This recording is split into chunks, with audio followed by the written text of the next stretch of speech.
오늘 제목은 신앙생활과 종교생활의 차이. 제가 수요예배 때는 여러분이 어렵게 오시기 때문에 조금 쉬운 듯 하면서도 굉장히 중요한 부분들을 이렇게 다루려고 합니다. 신앙생활과 종교생활의 차이가 뭘까요? 여러분 신앙생활 하세요? 아니면 종교생활 하세요? 기독교는 신앙생활입니까? 종교생활입니까? 종교생활은 아닌가요? 우리가 이제 고등학교 책에 보면은 그런 내용이, 중학교 이제 고등학교는 잘 모르겠는데, 사람들이 종교를 가지는 목적은 유한한 우리의 존재를 깨닫고, 즉 우리는 곧 이 땅에 태어나면 죽기 때문에 영원히 살고자 하는 그런 욕망을 가지고 그 영원히 살 수 있는 존재를 찾는 것이 그게 종교를 가지는 목적이라고 그럽니다. 그러니까 이 땅의 삶보다는 실제로 종교의 목적은 유한한 인간이 무한히 살 수 있는 그런 어떤 존재를 찾는 게 그게 종교 생활이거든요. 그렇게 정의가 되어 있습니다. 그런데 실제로 종교 생활 하는 사람들을 보면은 그것도 맞지만은 대부분 많은 분들이 이 땅에서 뭔가 덕을 보려고 대부분 그렇게 하죠. 그러면 신앙생활은 또 뭡니까? 이 차이부터 하신. 종교생활은, 여러분 종교생활 하는 거 맞습니다. 왜냐하면 우리는 영원히 살 수 없기 때문에, 우리의 능력으로는. 그래서 우리는 영원히 살 하나님을 찾는 것이죠. 그게 종교생활은 맞습니다. 그래서 우리는 하나님을 통하여서 이 땅에서 사는 것으로 끝나지 않고 영원히 사는 것입니다. 근데 이것은 지금도 아직도 우리는 체험을 잘 못할 겁니다. 여러분의 어떤 마지막 순간 죽음 앞에 이르렀을 때는 내가 영원히 사는 것과 영원히 죽는 것이 차이가 얼마나 큰지는, 또 어쩌면 백부자 마지막 심판 때, 2차 심판 때 앞에 섰을 때에 우리가 거기서 진짜 영원히 사는 사람이 가는 곳과 영원히 죽는 사람, 즉 영원히 죽는다는 말은 없습니다만 영원한 지옥으로 간다는 거죠. 영원한 지옥으로 가는 사람의 그 모습을 만약에 옆에서 뒤에서 보고 있다면은 아마도 여러분이 심각하게 고민할 겁니다. 아니, 고민한다고 될 것도 아니지만은 우측으로 가느냐 좌측으로 가느냐에 따라서 완전히 영원히 갈리기 때문에, 영원히. 그러면은 그게 이제 종교를 가지는 목적인데, 신앙이라는 뭘까요? 그러면 신앙생활. 사실은 신앙생활이라는 단어를 쓸 수 있는 부분은 사실은 냉정하게 따지면 기독교밖에 없습니다. 사실은 없습니다. 왜냐하면 신앙이라는 것은, 종교라는 것은 아까 영원히 살 수 있는 존재를 찾는 것이지만은, 신앙이라는 것은 교제라는 게 필요해요. 내가 믿는 그분과의 교제가 이루어져야 돼요. 실제적으로 대화가 이루어져야 되고, 같이 밥을 먹어야 되고, 같이 살아야 되고, 그런 3살 된 꼬마한테 어떤 주일학교 교사가 묻잖아요. 네 천국 가고 싶냐고. 그러니까 네 죽으면 천국 가고 싶냐고. 그러니까 그냥 3살 꼬마한테 물어본 건데, 주일학교 교사가 천국 가고 싶냐 이러니까, 난 태어난 지 3년밖에 안 됐는데, 이 땅에 산 지 3년밖에 안 됐는데 뭐 벌써 천국 가라고 그러냐고 그런다고. 그런데 그런 이야기가 있잖아요. 그래서 나 여기서 한 80년 100년 살고 천국 가야지, 이렇게. 근데 우리가 지금 이게 천국관이 잘못되어 있는 거예요. 이런 것들이 우리가 우스운 소리를 하지만은, 사실은 천국은 뭡니까 여러분? 내가 예수님을 믿는 그 순간부터 내 안에 이미 천국이 이루어지는 것이에요. 예수님께서 이 땅에 오실 때 뭐라고 그랬습니까? 회개하라, 천국이 가까이 왔느니라. 세례 요한이 첫 선두사, 회개하라, 천국이 가까워 왔느니라. 그래서 천국은 누굽니까? 예수님이에요. 부활하셔서 보혜사로 우리 안에 오신 예수님이에요. 근데 예수님도 뭐라고 그럽니까? 첫 선두사가 회개하라, 천국이 가까웠다. 자신이 와놓고도 뭐죠? 가까이 왔다라는 말은 아직은 우리 안에 들어오지는 않았다는 겁니다. 천국이 이 땅에 오셨어요. 인간의 몸을 입고. 그런데 가까이 왔다는 얘기는 아직 내 안에 들어오지는 않았어요. 그 언제 들어왔습니까? 사도행전 2장 사건을 통해서 보혜사로 그분이 내 안에, 천국이신 그분이 내 안에 들어오셨기 때문에, 그때부터 나는 죽으면 천국 가는 것이 아니라 뭡니까? 이미 내가 이 땅에서 천국의 삶을 사는 것이에요. 다만 우리가 다른 차이가 뭐냐면은, 우리가 바라는 그 영원한 천국은 내 육신이 부활의 몸을 입은 상태로 바뀌는 것이고, 우리가 이 땅에서의 천국은 아직은 육신을 입고 있기 때문에 그 육신의 어떤 틀을 벗어날 수 없는 것입니다. 그래서 우리에게서 죽음이라는 뭡니까? 바로 이 육신의 틀을 벗어나는 것이에요. 그리고 완전한 부활의 몸으로, 영원체의 몸으로 바뀌는 것이죠. 바뀌는 것. 천국이 변하는 것은 아니에요. 우리의 몸이 뭐죠? 이 땅에서는 구속된 몸, 원래 우리가 죄인된 몸. 여러분이 아담과 하와가 선악과를 따먹기 전에 몸은 어땠을까요? 영원히 사는 몸이잖아요. 그때는 죽지 않는 몸이에요. 근데 죄를 지음으로 인해서 선악과를 따먹으로 해서 우리 몸이 죄된 몸으로 바뀐 것이에요. 그래서 이 몸은 영원히 살 수 없어요. 절대로. 우리 몸은 절대로 영원히 못 삽니다. 그래서 우리는 죽어야만 부활의 몸을 입는 것이에요. 부활체. 그러니까 지금은 똑같은 천국, 그 부활체를 입고 갔던 천국도 여전히 주님이 나의 주인 되어 주시고 하나님이 나와 함께 하시고, 지금 내 삶도 뭐죠? 주님이 나의 주인 되어 주시고 하나님 나와 함께 하세요. 이 천국은 안 바뀌어요. 다만 내가 이 땅에서는 죄된 육신을 입고 있다 보니까 이 육신 때문에 한계가 있는 것이에요. 우리가 제한을 받고 있는 것이에요. 어쩔 수 없는 이 육신을 입고 있는 이상은. 그래서 우리에게서 죽음은 영원한 자유함을 얻는, 더 이상 제한을 받지 않는, 나중에 여러분 양자역학적으로 보면 파동의 원리를 보면은 예를 들어서 이럴 수가 있습니다. 오늘 내가 여기 있다가 지금부터 100억 년 떨어진, 100억 광년 떨어져 있는 어느 별에 가고 싶다. 그러면은 100억 광년을 달려가는 것이 아니라 순간적으로 이동이 돼버리는, 그게 파동의 원리예요. 저는 하나님의 창조 원리를 이렇게 배우면서 공부를 연구하면서 이 파동의 원리라는 것은요, 그냥 순간적으로 바뀌는 것이에요. 그래서 만약에 여러분이 이제 우리가 영원한 천국, 예수님 재림하셔서 영원한 천국에 갔을 때는 그때는 여러분 온 우주, 하나님이 창조한 모든 우주가 다 우리 거예요. 우리를 위해서 창조됐기 때문에.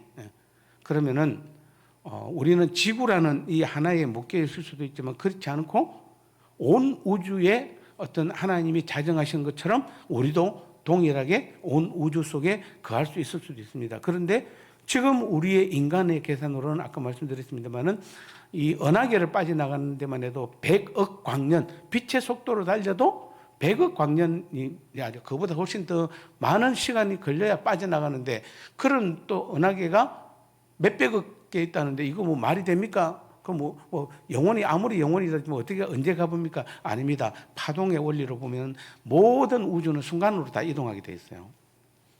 그게 이제 제가 이번에 연구하면서 가장 크게 느낀 것이 바로 마치 이런 겁니다. 여러분 지금 여러분 기도하면 하나님 어디 계세요? 내 안에 계신다고 하지만은 또 하나님은 영원한 보좌에 계시잖아요. 그런데 그게 어딘지는 모르는데 내가 기도하면 내 기도를 들어주세요. 그게 파동의 원리라는 것은 그냥 같이 움직이는 것이에요. 같이. 거리에 상관없이 하나님의 창조 안에서 같이 움직이는 거기 때문에, 그래서 이제 그런 궁극적으로 여러분이 진짜 마지막 천국, 영원한 천국, 예수님 재림 후에 가는 천국은 그런 세계예요. 그러니까 공간의, 시공간의 개념 자체가 아예 없는 시대. 없습니다. 아예.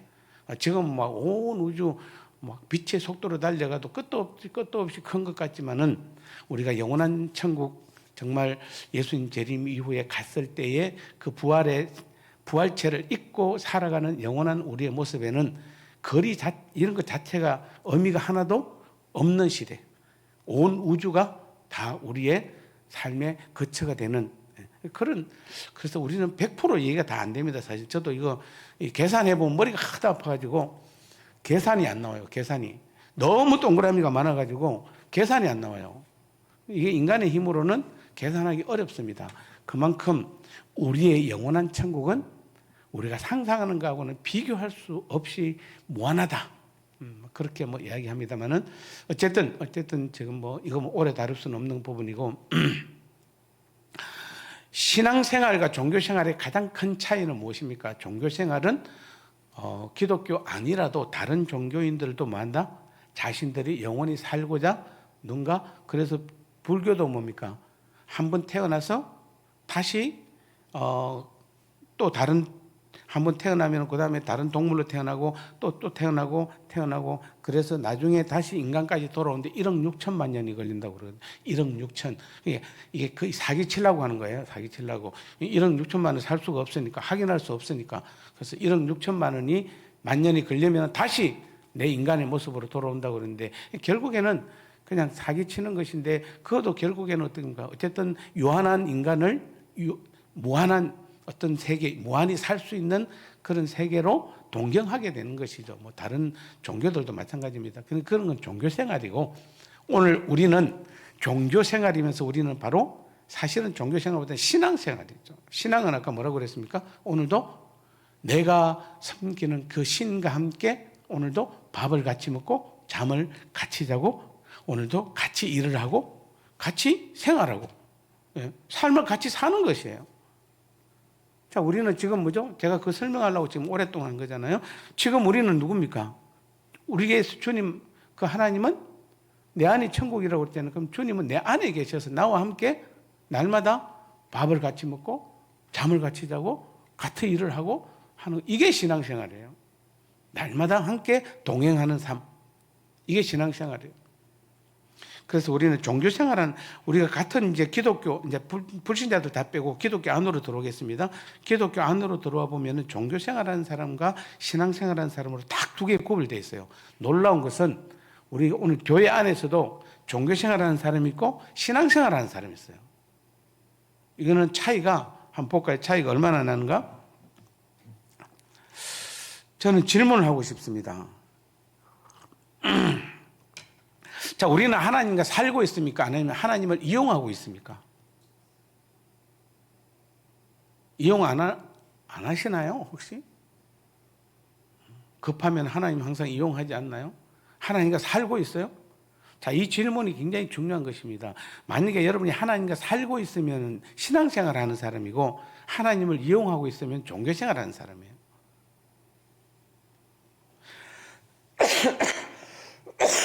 가장 중요한 것은 종교생활은 내가 중심이고 신앙생활은 하나님이 중심이에요. 여러분은 어떻게 하나님 중심입니까? 내가 중심입니까? 이렇게 질문하면은 아무도 내가 중심입니다라고 대답을 잘 안 해요. 근데 대부분 삶에서 보면은 다 자기 중심이죠, 대부분. 겉으로 보면은 신앙생활과 종교생활은 잘 구분이 안 됩니다. 여러분, 어떤 사람들을 보면 저 사람은 하나님 중심으로 살아, 저 사람은 자기 중심으로 살아. 이 정확하게 구분하기가 쉽지 않잖아요. 특히 여러분이 만약에 목사인 저를 보고 제가 종교생활 하는 것 같습니까? 신앙생활 하는 것 같습니까? 이게 판단하기가 쉽지 않거든요. 설마 저분이 종교생활 하겠어? 신앙생활 하지 않을까? 근데 저도 어느 순간에는 때로는 종교생활로 돌아갈 때도 있어요. 우리가 이 종교생활과 신앙생활이 차이 안 나는 이유가, 예배 드릴 때나 아니면은 기도할 때나 봉사나 헌신할 때도 보면은 차이가 없어요, 별로. 근데 중심, 겉모습은 차이가 없는데 중심은 차이가 있어요. 똑같은 예배를 드려도 뭡니까? 예배 시간마다 좋은 사람이 앉아 있어요. 가끔은 좋을 수 있는데 예배 시간마다 좋으면 그건 잘못된 겁니다만, 어쨌든 그리고 예배 시간마다 아예 다른 짓 하는 사람이 있어요. 그런 사람들 예배는 드리는데 그 옆에 사람은 열심히 지금 하나님 말씀 듣고 있는데 한 사람은 전혀 딴 짓을 하고 있어요, 예배 시간에. 그러면은 똑같이 예배를 드리잖아요. 자, 우리 기도해 합시다 했는데 똑같이 기도했는데 한 사람은 정말 하나님께 간절히 기도하는 사람이 있는 반면에 한 사람은 기도 시간에 다른 생각을 하고 있고 또 다른 기도하는 뭐 여러 가지 기도 형태. 같은 봉사와 헌신을 해도 뭐죠? 어떤 사람은 진심으로 하는 사람이 있고 어떤 사람은 마지못해 하는 사람이 있잖아요. 그래서 겉모습은 똑같이 봉사하고 헌신하고 기도하고 예배드리는데 그 중심은 차이가 나죠. 여러분, 중심을 잘 보셔야 돼요. 자, 오늘 수요일 날 올 들어서 제일 추운 날씨 있을 것 같습니다. 어제가 대안입니까? 오늘 대안입니까? 뭐 대한민국 난 대한민국의 대안만 하는데 어쨌든 뭐 그런 거 상관없이 뭐 어제나 오늘이나 뭐 어쨌든 가장 추운 날씨인데 그런데도 여러분이 지금 이렇게 오셨잖아요. 그러면은 이제 우리는 제가 아침에 운동 가는데 요즘 안 가요. 추워서. 근데 늘 나오는 사람은 계속 나와요. 저는 나쁜 사람이고 그 사람은 좋은 사람들이에요. 그 사람들 추워도 나와요. 근데 저는 추우면 안 가요. 왜냐면 저는 이 운동보다 더 중요한 게 제가 목회를 해야 되는 쪽이 더 크기 때문에 그래서 제 몸 관리를 위해서는 너무 추울 때는 잘 안 나가는데 그분들은 대부분 젊어도 은퇴하신 분들이 있어요. 뭐 50대 초반에 은퇴한 분도 있고 요즘 60대 초반에 은퇴 다 하잖아요. 그러니까 그분들은 하루 일과가 그게 다예요. 운동하는 게 다. 그러니까 그분들은 늘 나오는데 저는 왔다 갔다 하거든요. 그러니까 이제 저는 진심이 아니에요. 그분들은 진심이고. 근데 왜냐면 저는 더 큰 목적이 있기 때문에. 그런데 여러분도 예배 드리는 것도 마찬가지입니다만은 자 어쨌든 중요한 것은 겉모습은 전혀 표가 안 납니다. 그러나 중심은 반드시 차이가 납니다. 종교생활하는 사람들은 내가 무엇을 했는가, 내가 이만큼 했으니까 괜찮아, 내가 이 정도면 신앙생활 잘하고 있는 거지. 항상 제가 방금 뭐라고 그랬습니까? 내가 무엇을 했는가, 내가 이만큼 했으니까 괜찮아, 내가 이 정도면 신앙생활 잘하는 거지. 종교생활의 중심은 언제나 누굽니까? 방금 제가 뭐라고 그랬죠? 내가죠, 나죠, 나. 종교생활하는 사람은 항상 보면 중심이 자기예요. 우리 교회 많아요, 이런 분들 지금. 죄송합니다. 우리 교회 지금 종교생활하는 분들 많아요. 여러분 보면 알잖아요. 자, 신앙생활하는 사람은 이런 사람입니다. 주님이 무엇을 하셨는가? 나를 통해서. 나는 지금 은혜로 살고 있는가? 지금도 주님이 내 안에 사시고 있는가? 즉 신앙생활의 중심은 언제나 누굽니까? 주님이죠. 그리스도. 주님이세요. 자, 우리는 두 가지 비교합니다. 신앙생활이 아까는 뭔가 종교생활은 내가 무엇을 했는가, 내가 이만큼 했으니까 괜찮아, 내가 이 정도면 신앙생활을 잘하고 있는 거지. 다 중심은 누가 가 있죠? 내가가 있잖아요. 그런데 신앙생활하는 사람은 뭐죠? 주님이 나를 위해서 무엇을 주님이 무엇을 하셨는지에 대해서 우리는 예배를 드려도 주님이 나를 통해서 예배를 받으셔야 돼요. 우리는 봉사를 해도 주님이 나를 통해서 일하시는 것을 우리는 경험해요. 그 신앙생활하는 사람은 그래요. 그리고 나는 지금도 여전히 은혜로만 살고 있는가? 지금도 주님이 내 안에 살고 계시는가? 항상 주님이 중심이에요. 그게 신앙생활하는 사람이에요. 그래서 우리가 갈라디아서 2장 20절 이제는 내가 사는 것 아니요 오직 내 안에 그리스도께서 사시는 사람, 이런 사람이 바로 신앙생활하는 사람. 자, 우리 오늘 수예배 오신 여러분들은 정말 다른 분들보다는 더 심각하게 받아주셔야 됩니다. 왜냐하면은 이제 우리는 죄송하지만 우리는 살 날보다는 이제는 좀 죄송합니다. 주님 앞에 갈 날이 더 가까워오기 때문에 저도 마찬가지고요. 그래서 우리는 종교생활 하다가 주님 앞에 가면 안 되잖아요. 이거는 정말입니다. 주님이 묻습니다. 너는 평생 뭐 하다 왔노? 전 종교생활 하다 왔는데 이거는 정말 아닙니다, 여러분. 네가 목사냐, 장로냐, 권사냐, 집사냐 이런 거 따지진 않아요, 하나님. 하나님은 그거 묻지 않죠. 야, 네 목사였어? 네 장로였어? 그런 거 안 따지잖아요. 네가 종교생활하고 왔느냐, 신앙생활하고 왔느냐를 물을 겁니다. 가장 중요한 것이에요. 종교생활은 겉을 고치고 신앙생활은 죽고 다시 사는 것이에요. 그러니까 이런 겁니다. 어느 날 바닷가에 어떤 해안, 우리나라도 해안 도시가 많잖아요. 그런데 만약에 어떤 쓰나미가 밀려와서 우리나라에 만약에 남해안에 쓰나미가 밀려와서 삼천포나 거제도나 저런 데가 그냥 물에 다 잠겨 버렸어요. 그래서 며칠 동안 물에 잠겨 있다가 이제 쓰나미가 다 빠져나가니까 그 물에 잠겨 있던 집안이 며칠 동안 잠겨 있었으면은, 그리고 주인들이 도망갔다가 다시 또 와보니까 집이 어떻게 되어 있습니까?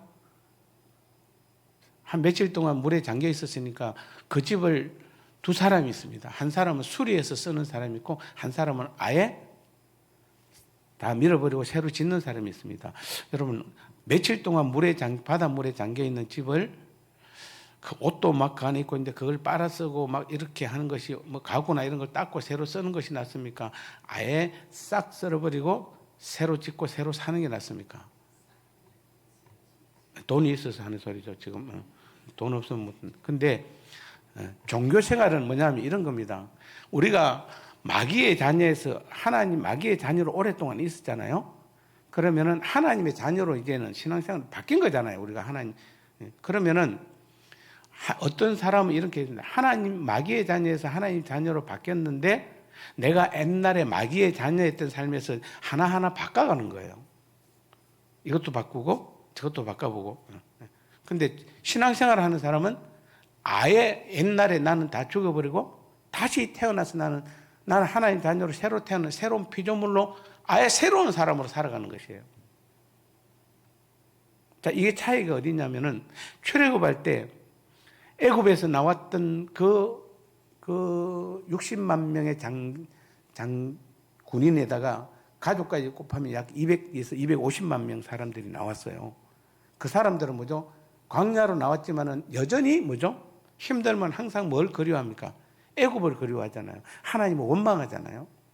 그런데 놀라운 사실은 광야에서 태어났던 그 자손들도 40년이 지나서 가나안에 들어갈 때 딱 보면 숫자 보면 거의 군대 숫자가 60만 명 거의 비슷해요.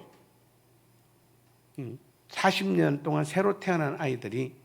그런데 그들은 가나안 정복할 때 보면은 불평이 없어요. 여호수아가 끌고 가잖아요. 근데 뭐 옛날을 그리워한다든지 왜냐하면 옛날이 없어. 옛날은 광야밖에 없어. 그러니까 지금도 종교 생활하는 사람은 자신이 옛날에 마귀의 자녀였던 삶, 옛날 옛습성의 사람들을 하나하나 바꾸려고 노력하는 사람이고, 신앙생활하는 사람은 아예 그냥 싹 썰어버리고 그냥 난 하나의 자녀로 새로 태어났어. 그 차이입니다.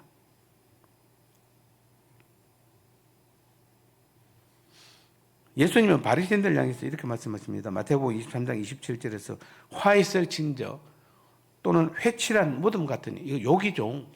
예수님이 욕이 몇 가지 나오는데 회칠한 무덤, 이게 우리로 따지면 지금 뭐냐면은 뭐 죄송합니다만은 뭐 빌어 죽을 놈아 뭐 아니면은 뭐 하여튼 이런 욕보다도 더 회칠한 무덤이라는 게 그 당시 이스라엘은 굉장히 큰 욕이에요. 왜냐하면은 사람은 그 당시에도 사람은 죽으면은 자연스럽게 썩는 게 정상이에요. 썩어서 없어지는 게 맞거든요. 근데 회칠한 무덤이라는 것은 무덤 안에 넣을 때 이 무덤 안에 그냥 넣는 게 아니라 빙 돌아가면서 회를 발라요. 그 뭐 세면 비슷한, 그러니까 전혀 공기가 들어가지 않는, 다 칠해버려요. 그리고 그 안에다가 넣고 위에 뚜껑을 덮고 또 다 칠해요. 그러면 먼저 그 안에 있는 시체가 공기가 안 들어가요. 그럼 이 썩어요, 안 썩어요? 안 썩어요. 그러니까 이게 욕이에요. 그 당시에 그 사람들한테는 큰, 사람이 죽으면 어떻게 되는데 자연스럽게 썩어서 공기 중으로 아니 석소로 돌아가야 되는데 흙으로 안 돌아가요. 그게 그래서 예수님이 그 당시에 그 사람들이 큰 욕 중에 하나가 뭐죠? 저주 중에 하나. 저는 차마 제가 지금 욕을 배운 적이 없어서 제가 우리나라 말로 표현을 못 하겠는데, 뭐 하여튼 뭐 빌어 죽을 뭐 하여튼 그거보다 더 훨씬 더 큰 욕이 회칠한 무덤. 예수님이 욕한 거예요, 이거 지금. 좋은 말로 써놔서 그렇지 이게 욕입니다, 욕. 그런데 주님께서 왜 바리새인들을 향해서 화 있을진저, 이것도 엄청 욕이잖아요. 화 있을진저. 그다음에 회칠한 무덤 같으니, 왜 이렇게 했을까요? 한다면 그들은 겉은 아름다우나 속은 죽은 사람의 뼈로 가득하도다. 이 종교생활의 특징입니다. 종교생활하는 사람들은 겉모습을 관리해요. 겉모습. 이미지와 평가를 아주 중요하게 여깁니다. 사람들이 나를 어떻게 보고 있고 나를 어떻게 평가하는지. 교회에서도 그런 사람 많잖아요. 그래서 누가 내 거 건드리면, 내 밥통 건드리면 난립니다. 권사님들도 그렇잖아요. 뭐 우리 집사님들도 그렇고, 자기 밥통 건드리면 난리야. 자기가 해야 될 일 남이 건드리면 막 난립니다. 이래도 괜찮고 저래도 괜찮아야 되는데, 그러니까 이미지와 평가를 중요하게 생각하는 겁니다. 보이기에 신앙적인가? 남들이 볼 때 내가 신앙적인 모습인가에 굉장히 민감해요. 이런 사람은 겉은 살아있는데 속은 바뀌지 않는 사람입니다. 속은 그대로 있어요. 그게 해치란 무덤. 신앙생활 하는 사람들은 십자가 앞에서 내가 먼저 죽잖아요. 내가 먼저 죽잖아요. 자꾸 여러분 죽는다는 말을 여러분 자꾸 기억하셔야 돼요. 죽는다는 말은 십자가 앞에서 내가 죽는다는 말이 뭡니까? 주님 앞에 내 생각, 내 뜻, 내 계획을 다 내려놓는다는 겁니다. 내 자아를. 그게 어렵나요? 쉽지는 않습니다. 왜냐하면 자기 자아가 살아있는 사람은. 체면보다는 신앙생활하는 사람은 진실을 선택합니다. 내 체면이 좀 깎여도 하나님이 진실하면 진실해요. 제가 목사님들하고도 만나서 가끔 그런 이야기 합니다만은 우리가 하나님과 약속했으면 손해를 보더라도 지켜야 되잖아요. 맞습니까? 하나님과의 약속은 내가 손해 보더라도 지켜야 되잖아요. 그게 하나님과 약속해 놓고 여러분 만약에 어떤 일들을 놓고 하나님 예배를 드렸습니다. 근데 내가 망하면 어쩔 수 없잖아요. 내가 어쩔 수 없는.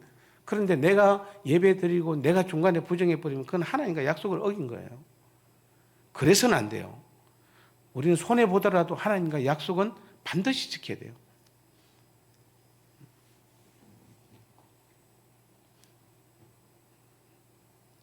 그래서 신앙생활하는 사람은 나는 여전히 은혜가 필요한 죄인입니다라고 늘 고백하는 사람. 그래서 주님의 은혜를 늘 사모하는 사람이 신앙생활하는 사람이에요. 종교생활은 수정하는 사람이고 신앙생활하는 사람은 죽음과 부활이에요. 내가 다시 죽고 새로 태어나는 거죠. 그래서 제가 계속 지금 이야기하는 건데 여러분 다시 죽고 새로 태어나야 되는데 니고데모가 다시 죽는다 그러니까 그럼 내가 어머니 뱃속에 다시 태어나야 된다고 그러니까 거듭남에 대해서 설명하니까 그 예수님이 니고데모한테 설명하는데 니고데모가 뭐라고 그럽니까? 그럼 내가 다시 어머니 뱃속에 들어갔다가 다시 나와야 됩니까? 다시 태어나야 된다니까. 다시 태어난다는 것은 그 말이 아니라 뭡니까? 내 자아, 내 생각, 내 뜻을 다 죽이고 주님으로 내가 다시 주님의 자녀로 완전히 주님의 뜻대로 사는 나로 다시 태어나는 것이에요. 그게 신앙생활하는 사람의 특징입니다. 그래서 종교생활은 불안으로 살고 신앙생활은 확신으로 삽니다. 여기서 차이가 납니다. 종교생활하는 사람은 늘 불안합니다. 이 정도로면 괜찮을까? 그렇게 해놓고도 이 정도면 괜찮을까? 혹시 하나님이 실망하지는 아니할까? 더 해야 하지 않을까? 그래서 뭔가 자꾸 막 기도도 더 하려고 그러고 뭔가 채우려고 그래요. 자꾸 뭔가를. 왜냐하면 그 기준이 자기 행위이기 때문에 내가 하나님 앞에 얼마나 더 많이 했느냐를 계속 체크하는 겁니다. 그러니까 불안해요. 여러분 사람은 만족이라는 게 없어요. 그러니까 늘 삶이 불안합니다.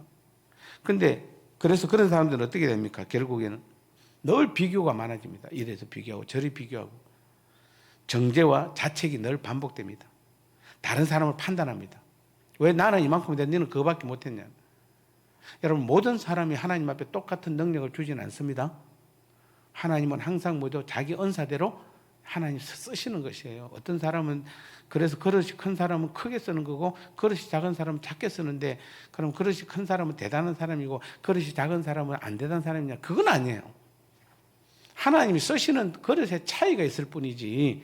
예를 들어서 목사님 저하고 우리 교회 성도인 어떤 누구하고 비교했을 때 목사님 제가 하나님이 훨씬 더 크게 쓰임받겠죠. 그런데 저는 대단하고 그럼 성도는 안 대단하면 하나님 앞에서는 그건 의미 하나도 없어요. 하나님이 저를 쓰시려고 어릴 때부터 훈련을 시켜서 큰 그릇으로 키워놔서 큰 그릇을 쓰는 것뿐이지 중요한 것은 뭡니까? 쓰임 받느냐 안 받느냐가 중요한 것이에요. 여러분 시골에 가면 큰 삽이 있고 모종삽이 있잖아요. 근데 큰 삽이 쓰일 때는 뭐죠?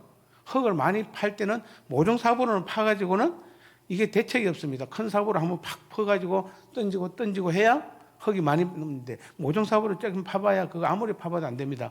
그런데 막 그냥 모종들이 많이 빼빼가 있는데 거기다 큰 삽으로 한번 푹 떠버리면 어떻게 됩니까? 다른 거 다 다쳐. 그때 모종삽으로 하나하나 용도가 다른 거예요.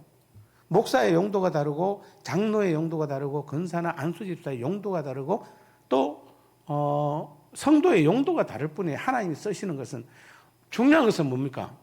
모종사부로서의 역할이 반드시 있는 것이에요. 그건 사부로서 역할이 있는 것이지. 두 사람이 필요한 데 쓰이는 것이지 니는 대단하고 니는 안 대단해 이런 건 없어요. 목사라고 절대 대단한 거 하나도 없습니다. 하나도 없습니다. 진짜입니다. 우리가 신앙생활하는 사람은 언제나 하나님 앞에 늘 우리는 부족을 구하고 우리가 은혜를 구하는 사람들이지 그저 쓰임받음에 감사하는 사람들. 근데 종교생활하는 사람은 늘 비교해요. 왜냐하면 내가 더 많이 뭔가 해야 되기 때문에. 그러니까 다른 사람이 못하면은 내가 장로인데 너는 집사잖아. 무시하죠. 무시합니다. 네 성도잖아. 무시하잖아. 마치 회사에서 보면 뭡니까? 대졸 사원과 고졸 사원이 같이 일하면은 마치 대졸 사원들은 자기가 뭔가 더 공부했다는 것 때문에 근데 고졸 사원들은 그만한 경험이 또 있거든요. 대졸 사원들이 들어오기 전부터 이미 그 분야에 먼저 했기 때문에 제가 대학 졸업하고 기사로 인기사라고 그러더라고요. 인기사. 회사에 갔는데 인기사. 근데 회사에 갔는데 거기는 중학교, 고등학교 제가 공대 졸업이니까 공과 쪽은 대부분 그 현대자동차나 현대중공업 쪽 일을 많이 했기 때문에 대부분 철강을 다루는 쪽입니다. 그러니까 그분 뭐 대형 선반들 깎아내고 밀링들 뭐 이런 것들 기계를 다루면서 깎아내는 그 회사에 제가 기사로 들어갔는데 저는 어쨌든 대학을 졸업해서 공대생으로서 기사로서 들어왔는데 거긴 중학교 고등학교 때부터 졸업해서 일하는 사람들이 많습니다. 현장에 가면. 그런데 제가 1년 동안 멘붕에 빠질 수도 있을 것 같아요. 제가 대화가 안 돼요. 저보다 더 많이 알아요. 이분들은 벌써 몇십 년 동안 몇십 년 동안 현장에서 일하는 사람들인데 경험으로 따지면 그 사람들이 훨씬 더 잘하잖아요. 잘하죠. 일로 따지면 그 사람들 더 잘해요. 근데 저는 일로 따지면 그 사람들도 못해요.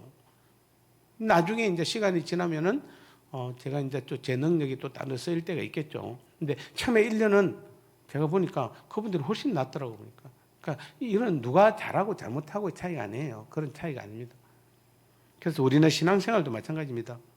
종교생활을 하는 사람은 항상 이렇게 비교를 많이 하고 판단을 많이 하는데 신앙생활을 하는 사람은 로마서 오늘 8장 1절을 그러므로 이제 그리스도 예수 안인 자에게는 결코 정죄함이 없나니 신앙생활의 결과는 여러분 실패해도 뭐죠? 십자가로 돌아가는 사람이에요. 넘어져도 다시 시작할 수 있는 사람들.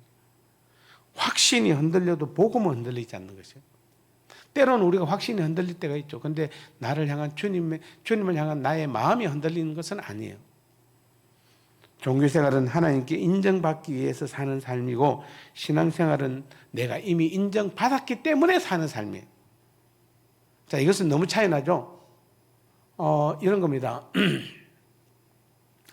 대기업에 두 대학 졸업생이 둘이 동기가 같이 동일하게 입사했어요. 근데 한 명은 회장 아들이고 한 명은 정식 사원으로 들어가네요. 자, 이 두 사람이 같은 일을 합니다. 동기인데 그 회장 아들은 뭡니까? 아니, 그 회장 아들이 아니라 같이 들어온 일반 사원은 뭐죠? 회장한테 인정받기 위해서 열심히 하죠. 근데 회장 아들은 뭐죠? 이미 인정받고 사는 거예요. 내가 아버지 아들인데. 두 사람 차이가 똑같은 일을 해도 어떻습니까? 차이가 많이 나죠. 자, 우리 신앙생활, 종교생활이 이런 거예요. 종교생활하는 사람은 하나님께 인정받기 위해서 끊임없이 노력해요. 어떻게 하면 내가 하나님께 인정받을까? 근데 신앙생활하는 사람은 뭐죠? 이미 인정받고 하는 사람들이에요. 이미 우리 아버지예요. 아니, 아버지인데 하나님은 아버지잖아요. 아닙니까? 하나님은 아버지, 아빠라고 부르잖아요. 우리가 아빠. 우리 아버지인데 뭘 또 인정받아? 아버지한테 아들이 뭘 인정받아요? 그럼 같이 사는 것이지. 아버지하고 같이 일하는 거지. 그게 내 욕심이 들어갈 게 하나도 없어요. 다 내 건데. 그 차이예요. 지금도 여러분 신앙생활 하는 사람과 종교생활 하는 사람 교회에서 보면은 딱 차이가 납니다. 종교생활 하는 사람은 어떻게든지 뭔가 막 열심히 해가지고 뭐 사람들이나 아니면 하나님 앞에 인정받으려고 그러고 신앙생활 하는 사람은 너긋해요. 아니 어차피 내가 이미 인정받고 내가 능력이 되니까 아버지가 나를 여기서 세워놓고 나를 지금 나에게 직분도 줬고 나에게 목사, 장로, 권사, 안수집사, 교사 뭐 여러 가지 직분 아버지께서 나를 인정했으니까 줬잖아요. 그럼 나는 거기서 뭐죠? 아버지와 함께 그냥 일하면 되는 것이에요. 그게 신앙생활하는 사람과 종교생활하는 사람 차이예요. 정리하겠습니다. 종교생활은 하나님을 이용하고 신앙생활은 하나님과 동행하는 것입니다. 그래서 종교생활의 가장 깊은 문제는 하나님을 목적으로 섬기는 것이 아니라 수단으로 사용하는 것이에요. 잘 되면 감사하고 그래서 안 되면 원망합니다. 기도도 필요할 때만 합니다. 근데 신앙생활하는 사람은 어떻습니까? 잘 될 때도 하나님이 목적이고 안 될 때도 하나님이 목적이고 결과보다는 하나님과의 관계를 더 소중하게 여기는 것입니다. 그래서 종교생활은 하나님 이것 좀 해주세요라고 하는 사람이 종교생활하는 사람이고 신앙생활하는 사람은 주님 오늘도 함께 나와 함께 살아주옵소서라고 하는 사람 차이예요. 여러분 신앙생활 하는 사람들은 이거 해주세요 저거 해주세요 그렇게 안 해요. 오늘도 주와 함께 걸어가게 하여 주옵소서. 주님과 함께 살게 하여 주옵소서. 사랑하는 성도 여러분, 오늘 질문은 이것입니다. 나는 신앙생활을 하고 있는가 아니면 종교생활을 하고 있는가. 여러분 자신 한번 돌아보시기 바랍니다. 신앙생활은 더 잘하려는 삶이 아니라 더 깊이 의지하려는 삶입니다. 이제는 내가 사는 것 아니요 오직 내 안에 그리스도께서 사시는 것이라. 이 고백이 바로 우리의 예배가 되고 우리의 한 주가 되고 이 땅에서의 우리의 삶이 되는 사람, 그런 사람이 바로 진짜 신앙생활한 사람인 줄 믿습니다. 오늘부터라도 여러분 종교생활 하지 마시고 신앙생활하는 멋있는 삶을 사시기를 바랍니다.